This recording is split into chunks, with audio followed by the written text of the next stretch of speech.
Welcome to my YouTube channel infinite knowledge. And आज हम देखने वाले हैं कि आप जो रिले पैनल में लगाया हुआ है उसको विजुअली देख के आप उसका ऑपरेटिंग टाइम कैसे फाइंड कर सकते हो, और जो आपने ऑपरेटिंग टाइम फाइंड किया है उसको हम कैलकुलेशन थ्रू वेरीफाई करेंगे कि जो आपने देखकर फाइंड किया है ऑपरेटिंग टाइम वो कैलकुलेशन के हिसाब से जो आ रहा है उससे मैच हो रहा है कि नहीं हो रहा है।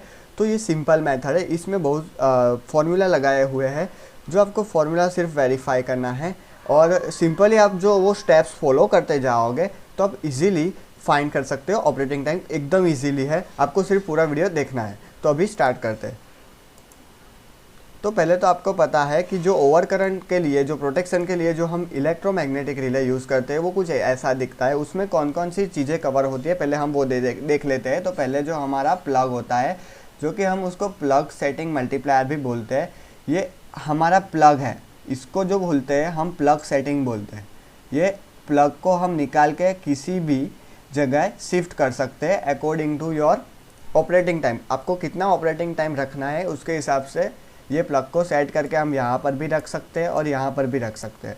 यहाँ पर आपको एक ग्राफ दिया जाता है, वो अभी हम आगे देखते हैं। ये टाइम सेटिंग डायल है, उसके हिसाब से आपका ऑपरेटिंग टाइम सेट होता है। और ये हमारा कॉन्टेक्टर है जहाँ आपका रिले के कॉन्टेक्टर क्लोज होते हैं और आपको रिले ऑपरेट होता है। तो ये सिंपल डिज़ाइन है, आपको सिंपली मैंने ये पार्ट्स एक्सप्लेन किया है। अभी ये पार्ट्स का इम्पोर्टेंट क्या है वो अभी हम समझते हैं, और पार्ट्स का वर्किंग क्या है, मेन वो कैसे काम करता है और उसकी ज़रूरत क्यों है वो अभी देखते हैं। तो अभी ये आपकी एक लाइन जा रही है, ये एक्चुअली आपकी एक लाइन जा रही है, उसके ऊपर मैंने सीटी रखा है। ये आपका करंट ट्रांसफॉर्मर है सीटी, जो कि कितना है आपने कंसीडर किया कि वो 3000 और 3000 बाई 5 ये उसका सीटी है। ये आपकी लाइन जा रही है और उसके साथ सीटी के साथ कौन सी रिले कनेक्टेड है, ओवर करंट रिले। 51 का मतलब क्या होता है, आपने आगे देखा कि 51 का मतलब होता है इन्वर्स, और 50 का मतलब होता है इन्वर्स, और 51 का मतलब होता है IDMT, inverse definite minimum time delay. 51 IDMT और 50 का मतलब होता है इन्वर्स। इन्वर्स कैरेक्टरिस्टिक्स कैसी आती है, वो इन्वर्सली वर्क करता है। मतलब कैसे, जैसे ही आपका टाइम और करंट और टाइम का ग्राफ कैसे आता है, तुरंतली आता है। मतलब इन्वर्स 0.1 सेकंड में ही आपका नियरली ऑपरेट हो जाता है रिले। लेकिन जो IDMT में क्या रहता है, इन्वर्स डिफाइनाइट, वो थोड़ा डिफाइनाइट टाइम लेता है, रिले को ऑपरेट करवाने के लिए थोड़ा टाइम लेता है। मतलब इसका कर्व थोड़ा स्टीप है, इसका कर्व थोड़ा लेस स्टीप है, आप ऐसा भी बोल सकते हो। तो ये आपको पैनल के ऊपर देखने को मिलेगा कि 51, 50 RYB ऐसा लिखा हुआ होता है। RYB क्यों लिखा हुआ होता है, क्योंकि तीनों फेस के लिए हमने ओवर करंट रिले का यूज़ किया है। क्योंकि आपको कोई एक फेस के लिए ओवर करंट नहीं देखना है, 3 फेज आ रहे हैं तो तीनों के लिए आपको करंट चेक करना है, इसीलिए आपने ओवर करंट रिले तीनों के में लगाया हुआ है। मतलब 3 रिले 3 फेज के लिए लगाया हुआ है पैनल में, ऐसा आप समझ लो। तो ये पहले अरेंजमेंट है सिंपली। तो अरेंजमेंट में क्या होता है कि सीटी रेशियो इतना रखा है। अभी मैं ऐसा कंसिडर करता हूँ कि मेरा फोल्ड करंट कितना है, 12000 एम्पियर, 12000 एम्पियर मेरा फोल्ड करंट जा रहा है। तो अकॉर्डिंग टू सीटी रेशियो, ये सीटी रेशियो है, उसमें आप देख सकते हो कि जो सीटी रेशियो इतना है तो हमारा प्राइमरी करंट और लाइन करंट कितना होगा, जब 3000 एम्पियर होगा तब हमारा सेकेंडरी कितना आएगा, 5 एम्पियर आएगा। मतलब जो लाइन करंट मतलब ये वाला करंट, ये जो लाइन में से करंट फ्लो हो रहा है वो 3000 एम्पियर आएगा। जब 3000 एम्पियर आएगा तो हमारा रिले में जो करंट जाएगा वो कितना जाएगा, 5 एम्पियर जाएगा। क्यों 5 एम्पियर जाएगा, क्योंकि हमने सीटी रेशियो कितना यूज़ किया है, 3000 बाई 5 इतना सीटी रेशियो यूज़ किया है। तो अभी फॉल्ट हुआ, अभी यहाँ पर देख सकते हो कि कोई भी फॉल्ट हो रहा है और फॉल्ट के करंट ओवर करंट हो रहा है। तो ओवर करंट कितना हो रहा है आपका, 12000 एम्पियर, 1200, 12000 एम्पियर मैंने कंसीडर किया कि मेरा फॉल्ट हो रहा है।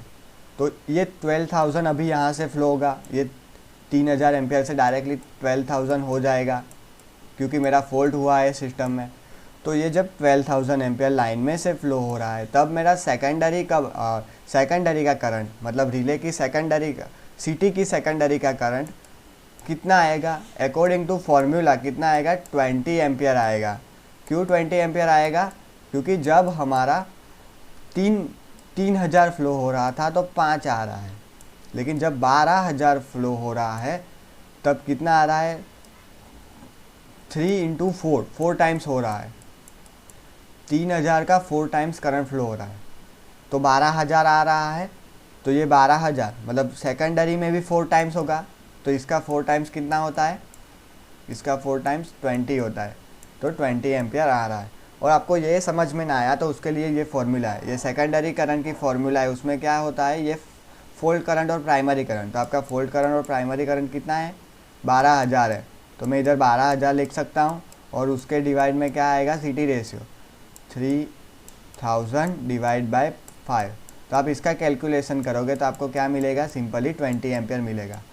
तो ये मैंने क्यों दिखाया आपको, मैंने तो ऐसा बोला था कि आपको विजुअली देखना है। विजुअली देखने से पहले आपको सिटी में जो सेकेंडरी करंट मतलब रिले में से जो करंट फ्लो हो रहा है वो कितना हो रहा है वो आपको पहले फाइंड करना पड़ेगा। उसके बाद ही आपको पता चलेगा कि रिले का ऑपरेटिंग टाइम क्या है, क्योंकि आपको पता ही नहीं है कि उसका सेटिंग कितने करंट पे करा हुआ है, उसको कितने करंट पे ऑपरेट होना है, वही आपको नहीं पता, तो आप ऑपरेटिंग टाइम तो कैसे फाइंड कर सकते हो। तो इसके कारण मैंने ये पॉइंट पहले कवर किया है कि पहले आपका 3000/5 का सीटी था, तो उसके हिसाब से 5 एम्पियर मेरा रिले में से फ्लो हो रहा था। लेकिन जैसा ही फॉल्ट आया, सिस्टम में कोई भी फॉल्ट आया और हमारा करंट सीधा 12000 हो गया, तो 12000 करंट पे मेरे रिले में से कितना करंट फ्लो हो रहा है, तो मेरा 20 एम्पियर फ्लो हो रहा है। अभी जब हम रिले का टेस्टिंग करते हैं, ये एक्स्ट्रा बात आप याद रखो कि जब हम रिले का टेस्टिंग करते हैं तब हम 12000 एम्पियर लाइन में से फ़्लो नहीं करवाते, हम डायरेक्टली सीटी की सेकेंडरी में 20 एम्पियर फ्लो करवाते हैं डायरेक्टली एक्सटर्नली। और ऐसी फॉल्ट कंडीशन फिक्टिशियस क्रिएट कर दे, मतलब ऐसा हमने फॉल्ट कंडीशन आ रहा है ऐसा हमने क्रिएट किया। कैसे क्रिएट किया, सेकेंडरी करंट इंजेक्शन मेथड से क्रिएट किया, और हमने 20 एम्पियर करंट सेकेंडरी में से फ्लो करवाया, क्योंकि 20 एम्पियर करंट इजीली आपको मिल जाता है। लेकिन ये 12000 एम्पियर आप कैसे लाओगे। सो जब रिले का टेस्टिंग करते हैं तो हम सेकेंडरी इंजेक्शन मेथड का यूज़ करते हैं, और इतने पार्ट के लिए ही और इतने पार्ट में ही रिले का टेस्टिंग करते हैं ऑपरेटिंग टाइम का। तो ये आपको बेसिक समझ आ गया होगा कि कैसे कितना करंट फ्लो होता है और मेरे सेकेंडरी में कितना करंट आता है और कितने में मेरा रिले ऑपरेट होता है। तो अभी हम थोड़ा आगे बढ़ते हैं। तो अभी हम प्रैक्टिकल पे आते हैं। आपने ऐसा रिले पैनल में लगा हुआ देखा होगा, तो इसमें मैं कंसीडर करता हूँ, इसमें मेरा PSM है। ये क्या है, ये आप देख सकते हो, ये PSM है, इसको प्लग सेटिंग बोलते हैं, प्लग सेटिंग बोलते हैं। और ये जो ग्राफ दिखाई दे रहा है ये प्लग सेटिंग मल्टीप्लायर का है। इसका इम्पोर्टेंट क्या है अभी आपको समझ में आएगा, आगे समझ में आएगा। पहले ऐसा कंसीडर करो कि मेरा जो PSM है वो 5 पे है। एक्चुअल पोजीशन आप देख सकते हो कि ये जो यहाँ पे लगाया है वो यहाँ पे लगाया हुआ है। अब ऐसा कंसीडर कर लो, ये यहाँ पर लगाया हुआ है 5 पर, ये यहाँ पर नहीं लगाया हुआ, क्योंकि मुझे ये फ़ोटो नहीं मिला 5 पे लगा हुआ, इसीलिए मैंने ये वाला फ़ोटो ले लिया है। तो 5 पे ये मेरा प्लग लगा हुआ है। तो अभी आपको क्या करना है, इसको देख के फाइंड करना है कि मेरा रिले कितने टाइम में ऑपरेट होगा। आपको पता है, आपको क्या पता है कि मेरा 12000 वोल्ट करंट है और इसके हिसाब से मेरा 20 एम्पियर सेकेंडरी आता है। आपको ये चीज़ पहले पता होना चाहिए। आपने सिस्टम में देख के समझ लिया है कि मेरा सेकेंडरी में जो करंट आ रहा है वो 20 एम्पियर आ रहा है और वोल्ट करंट आ रहा है वो 12000 आ रहा है। आपने अकॉर्डिंग टू योर सिस्टम में जो भी सिस्टम है उसके हिसाब से उसमें कितना वोल्ट, अभी पहले भी दिखा दूँ कि जब भी शॉर्ट सर्किट होता है तो 3 to 4 टाइम्स करंट फ्लो होता है। मतलब जो मेरा नॉर्मल करंट 3000 है सिस्टम का, तो जब भी शॉर्ट सर्किट होगा तो उसके 3 to 4 टाइम्स, मतलब कंसीडर करें 4 टाइम्स, तो 12000 एम्पियर करंट हमारा लाइन में से फ्लो होगा। और जब 12000 फ्लो हो रहा है तब हमारा सेकेंडरी क्या आ जाएगा, 20 आ जाएगा, अकॉर्डिंग टू दिस कंडीशन और दिस फॉर्मूला। तो अभी आपको पता है, मैं इधर लिख देता हूँ कि मेरा 12000 एम्पियर लाइन में से फ्लो हो रहा है और प्राइमरी है। अब इसको प्राइमरी करंट भी बोल सकते हो और फॉल्ट करंट भी बोल सकते हो, IF। और मेरा जो सेकेंडरी करंट आता है वो अकॉर्डिंग टू फॉर्मूला कितना आता है, 20 एम्पियर आता है। अब ये दो चीज़ आपको पता है, आपने पहले फाइंड करके रखा है। अभी हम प्रैक्टिकली देखते हैं। मेरा प्लग सेटिंग है वो कितने ऊपर है, 5 के ऊपर है। जो फॉर्मूला है, ये फॉर्मूला इम्पोर्टेंट फॉर्मूला है, ये प्लग सेटिंग मल्टीप्लायर डिनोट करता है और प्लग सेटिंग मल्टीप्लायर को फाइंड करने का बताता है। तो वो कैसे बताते हैं क्या? तो आपका PSM क्या है, आपका PSM 5 है। ये ए एक अननोन वैल्यू है, अभी ए को अननोन ले लो, आपको पता नहीं है। और IS क्या है, आपका सेकेंडरी करंट है। तो आपका सेकेंडरी करंट कितना है, 20 एम्पियर है। तो इसके हिसाब से आपको क्या मिला, आपको ए मिला। ये ए कैसे फाइंड होगा, 20 ये डिवाइड में आ जाएगा 5, तो आपको क्या मिलेगा, ए इज इक्वल टू 4 मिलेगा। ये आपको एक्चुअली समझना है। तो ये ए इज इक्वल टू 4 क्या आया, ये आपका प्लग सेटिंग मल्टीप्लायर जो कि ग्राफ के ऊपर है वो वाला है। तो 4 क्या है, यहाँ पर है, ये 4 है। अब इधर देख सकते हो प्लग सेटिंग मल्टीप्लायर के ऊपर जो 4 है वो ये वाला है। और इसके हिसाब से और इसके रिस्पेक्ट में हमारा ऑपरेटिंग टाइम क्या आता है, 5 आता है। यहाँ पर आप देख सकते हो कि टाइम इन सेकंड 5 आता है। मतलब आपका जो PSM यहाँ पर है, मतलब प्लग सेटिंग, और जो प्लग यहाँ पर कनेक्टेड है, और मेरा सेकेंडरी करंट जो कि मेरा सेकेंडरी करंट मतलब सिटी का सेकेंडरी करंट 20 एम्पियर है। तो मैं 5 को कितने टाइम्स मल्टीप्लाई करता हूँ तो मुझे 20 एम्पियर मिलता है। 5 क्या है, ये हमारा प्लग है, ये मुझे फाइंड करना है कितने टाइम्स मल्टीप्लाई करता हूँ। ये जो 20 है वो हमारा क्या है, सेकेंडरी करंट है। किसका, सिटी का सेकेंडरी करंट है। कब, जब हमारा फॉल्ट आता है तब। जब फॉल्ट 12,000 आएगा, सिस्टम में शॉर्ट सर्किट होगा, तब हमारा सेकेंडरी करंट 20 एम्पियर हो जाएगा। तो ये वाला यहाँ पर है और ये जो मेरा प्लग है वो यहाँ पर है। तो मैं 5 को कितने टाइम्स मल्टीप्लाई करता हूँ तो मुझे 20 मिलता है। तो 4 टाइम्स मल्टीप्लाई करता हूँ तो ये जो 4 आया, 4 यहाँ पर, ये प्लग सेटिंग मल्टीप्लायर के ग्राफ के अंदर का 4 डिनोट करता है। मतलब ये 4 आया और ये 4 के रिस्पेक्ट में मेरा ऑपरेटिंग टाइम क्या आया, तो 5 आया। तो ये 5 हमारा ऑपरेटिंग टाइम होगा। मतलब इसके ऊपर से आपको क्या पता चला, जो आपके पास फॉल्ट करंट है और रिले का सिटी का सेकेंडरी करंट है। ये सिटी का सेकेंडरी करंट मतलब ये जो करंट, ये रिले का सिटी का सेकेंडरी करंट मतलब जो रिले में से फ्लो होता है वो करंट। आप ये याद रखो, रिले का सेकेंडरी करंट, सिटी का सेकेंडरी करंट मतलब जो रिले में से फ्लो होता है वो वाला करंट। मतलब जो आपके पास फॉल्ट करंट है और सेकेंडरी करंट ऑफ सिटी है, तो आप ये फॉर्मूला से ऑपरेटिंग टाइम फाइंड कर सकते हो। लेकिन यहाँ पर एक दूसरी चीज़ ऐड होती है। कौन सी चीज़, मैंने ऑलरेडी एक्सप्लेन किया था, ये वाली चीज़। ये क्या है, आपका time multiplier setting. Time multiplier setting अपना ऑपरेटिंग टाइम को चेंज करता है, ये वाले ऑपरेटिंग टाइम को चेंज करता है। तो वो कैसे करता है वो अभी समझते हैं। आपको पता तो चल गया कि यहाँ तक मेरा 5 सेकेंड आया है अकॉर्डिंग टू ग्राफ। ये वाला ग्राफ वही है कि ये जो मेरा 4 आया प्लग सेटिंग मल्टीप्लायर, तो उसके हिसाब से मेरा टाइम कितना आया, 5 सेकेंड आया। लेकिन अभी जो मेरा ये वाला सेटिंग है वो TMS का सेटिंग है, टाइम मल्टीप्लायर सेटिंग, जो उसको मैं 1 पे रखता हूँ। TSM का सेटिंग में 1 पे रखता हूँ। तो जो भी मेरा ये वाला आया ऑपरेटिंग टाइम T आया, उसको मुझे इसके साथ मल्टीप्लाई करना पड़ेगा, TMS के साथ, टाइम मल्टीप्लायर सेटिंग के साथ मल्टीप्लाई करना पड़ेगा। तो जो मैं मल्टीप्लाई करता हूँ 5 इंटू 1 तो 5 सेकेंड आता है। तो ये आपका एक्चुअली ऑपरेटिंग टाइम आ गया। Actual operating time by practically, मतलब आपको देख के ही पता चल गया कि मेरा रिले 5 सेकंड में ऑपरेट होगा। अभी ये 0.9 और 0.8 पे होता तो क्या होता, 5 इंटू 0.8 हो जाता। 5 इंटू 0.8 मतलब क्या, 4 सेकंड, मतलब आपका रिले 4 सेकंड में ऑपरेट हो जाता। अभी ये 1 पे है, ये 1 पे है, इसीलिए 5 सेकंड है। जो 0.9 पे होता, यहाँ पर होता, तो 5 इंटू 0.9 हो जाता। तो 5 इंटू 0.9 क्या आता है आपका, 4.5 सेकंड आता है। मतलब आपका रिले 4.5 सेकंड में स्टार्ट होता है और ऑपरेट होता है, ऐसा आप कंसीडर कर सकते हो।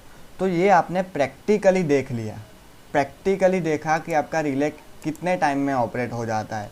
ये सिंपल आपको पहले समझना पड़ेगा सिस्टम में क्या है। उसके बाद आपको ये देखना पड़ेगा कि प्लग सेटिंग और प्लग मेरा कहाँ पे लगा हुआ है, और फिर ग्राफ को वेरीफाई करना पड़ेगा। ग्राफ के वेरीफाई से आपको टाइम मिलेगा और वो टाइम को मुझे कहाँ मल्टीप्लाई कर देना है, इसके साथ TMS टाइम मल्टीप्लायर सेटिंग के साथ मल्टीप्लाई कर देना है। तो अभी आपको ये पता चल गया है कि मेरा जो एक्चुअल ऑपरेटिंग टाइम है वो कितना आता है, 5 सेकंड आ रहा है according to TMS, time multiplier setting से 5 सेकंड आ रहा है। तो अभी आपने देख के ही पता लगा लिया कि मेरा रिले 5 सेकंड में ऑपरेट होगा, लेकिन अभी आपको ऐसा चेक करना है कि मेरा रिले 5 सेकंड में ऑपरेट हो रहा है, जो मैंने फाइंड किया है वो राइट है कि नहीं है। तो उसको मुझे हैंड कैलकुलेशन से मैच करवाना है। तो अभी मैं कंसीडर कर लेता हूँ। आपको पता होगा कि रिले में इन्वर्स डिफरेंट कैरेक्टरिस्टिक आती है। उसमें जो इन्वर्स, स्टैंडर्ड इन्वर्स आता है, वेरी इन्वर्स आता है और एक्सट्रीम इन्वर्स आता है। तो आप इसमें देख सकते हो कि जो IDMT है वो स्टैंडर्ड इन्वर्स मतलब ये वाला है, जो वेरी इन्वर्स है ये वाला, वो ये वाला है सेकंड वाली फार्मूला, और जो एक्सट्रीम इन्वर्स है उसके लिए ये वाली कैरेक्टरिस्टिक लगती है। मतलब ये 3 डिफरेंट फार्मूला है, और according to your requirement you have to select one formula. तो उसके लिए क्या है, स्टैंडर्ड इन्वर्स में कैरेक्टरिस्टिक इसको मैं कंसीडर कर लेता हूँ, क्योंकि मैंने ये रिले नहीं सेट की है और ये भी नहीं सेट किया है। मेरी स्टैंडर्ड इन्वर्स है, मेरी ये वाली कैरेक्टरिस्टिक है रिले में, और मुझे ऑपरेटिंग टाइम जो कि ये 5 आया, ये मेरा 5 आया, वो मुझे चेक करना है कि मेरा 5 आया वो राइट है कि नहीं है। तो वो अभी हम समझते हैं अकॉर्डिंग टू दिस फार्मूला। तो actual operating time by calculation, तो मेरा TMS 1 था, Q1 था, Q1 था, यहाँ देख सकते हो आप। ये TMS मैंने 1 पे रखा है, ये सेटिंग मतलब मेरा TMS 1 था। उसके बाद मेरा CT रेशियो, जो एक्चुअल CT रेशियो था वो कितना था, 3000/5 था। तो वो भी वेरीफाई कर लेते हैं आगे जाके। तो आप यहाँ पर देख सकते हो कि मेरा जो CT रेशियो था वो कितना था, 3000/5 का था। उसके बाद क्या था, उसके बाद मेरा PSM 5 है। PSM 5 है मतलब क्या, मैंने यहाँ पर मेरा प्लग लगाया था 5 के ऊपर, ये जो ब्लैक वाला प्लग है मैंने यहाँ से उठा के यहाँ पर लगा दिया है, मतलब मेरा PSM 5 है, ऐसा आप मान लो। उसके बाद मतलब वो कंसीडर करना है मुझे, PSM 5 कंसीडर करना है, क्योंकि मेरा प्लग 5 के सेटिंग पे लगा हुआ है और मैंने कंसीडर किया था मेरा फॉल्ट करंट 12000 तक जाता है। तो अकॉर्डिंग टू दिस फार्मूला, ये फर्स्ट वाली फार्मूला, उसके हिसाब से मैंने T ऑपरेटिंग टाइम फाइंड करता हूँ। तो मेरा TMS 1 आएगा 0.40, ये स्टैंडर्ड फार्मूला है। अभी इसमें सब डेटा डालते हैं। तो TMS 1 है इंटू 0.14, फॉल्ट करंट कितना जाता है, 12000 जाता है, 12000 एम्पियर। PSM कितना है, 5 है, PSM हमारा 5 है। और CT रेशियो कितना है, 3000/5, उसका रेस टू 0.02 -1। तो आप इसके कैलकुलेशन करोगे तो आपको क्या आएगा, 4.97 सेकंड, मतलब आपका ऑपरेटिंग टाइम 4.97 सेकंड आता है, जो कि कैलकुलेशन पार्ट है। और आपने ग्राफ पे से फाइंड किया वो क्या आता है, 5 सेकंड। मतलब दोनों की वैल्यू बहुत नियरर है, आप इसको 5 सेकंड भी कंसीडर कर सकते हो। मतलब आपको पता चला कि आपने कैलकुलेशन थ्रू वेरीफाई किया कि आपका ऑपरेटिंग टाइम 5 सेकंड आ रहा है, और सेम आपने प्रैक्टिकली भी देख लिया कि आपका ऑपरेटिंग टाइम 5 सेकंड आ रहा है। तो आपने देखा कि मैंने दोनों का कंपेयर करके देखा कि मेरा प्रैक्टिकली भी 5 सेकंड आ रहा है और कैलकुलेशन के थ्रू भी 5 सेकंड आ रहा है। मतलब जो कि मेरी मेथड है फाइंड करने की ऑपरेटिंग टाइम, वो राइट है। तो अभी मैं फिर से रिकॉल करवा देता हूँ आपको। पहले सिंपली सिस्टम का फॉल्ट करंट देखना है, और सेकेंडरी में कितना करंट आता है। क्यों सेकेंडरी, क्योंकि वो करंट हमारा रिले में से फ्लो होगा, वो देखना है। तो उसके हिसाब से आपको PSM ये वाला सेट करना है। ये 5 पे सेट किया है मैंने प्लग सेटिंग। उसके बाद मैंने प्लग सेटिंग मल्टीप्लायर, यहाँ पर कितना आता है प्लग सेटिंग मल्टीप्लायर ग्राफ के अंदर कितना आता है वो फाइंड किया बाय यूजिंग दिस फॉर्मूला। कैसे, जो मेरा प्लग सेटिंग 5 के ऊपर है और मेरा सेकेंडरी करंट 20 एम्पियर आ रहा है, तो मुझे कितने के साथ मल्टीप्लाई करना पड़ेगा, मतलब 5 को कितने साथ मल्टीप्लाई करूँ तो मुझे 20 मिलता है। तो 4 के साथ मल्टीप्लाई करूँ तो 5 4 20, तो ये 4 जो आया वो हमारा प्लग सेटिंग मल्टीप्लायर है। तो ये 4 के रिस्पेक्ट में ये दोनों सेम ही है। मेरा ऑपरेटिंग टाइम कितना आता है, 5 सेकंड आता है, 5 सेकंड आता है, तो ये 5 सेकंड मिल गया। सिंपली आपको ऐसे ही प्रैक्टिकली देखना है। उसके बाद आपको क्या करना है, TMS चेक करना है। ये 1 पे है, उसको 1 के साथ मल्टीप्लाई, यहाँ पॉइंट है तो 0.8 मल्टीप्लाई कर दो, तो वो सिंपली मल्टीप्लाई करो, डायरेक्टली आपका एक्चुअल ऑपरेटिंग टाइम मिल गया। उसके बाद सिंपली आपका अकॉर्डिंग टू योर कैरेक्टरिस्टिक कोई एक फार्मूला सिलेक्ट कर देनी है तीनों में से, और सिंपली डेटा ऐड कर देना है। जो कि मैंने डेटा कंसीडर किए वो डेटा ऐड कर देने हैं और आपको मिल जाएगा ऑपरेटिंग टाइम। दोनों को कंपेयर करवा लो और आपका सिंपली वेरीफाई हो रहा है, आपने जो मेथड यूज़ की है वो राइट है कि नहीं है, वो मिल जाएगा. So I hope you understand this video. If you understand or enjoy this video, please subscribe my channel Infinite Knowledge, and if you have still any query, just comment it, I will definitely reply. If you want to suggest any topic, just comment it, I will make video on your demand. Again, thanks for watching this video.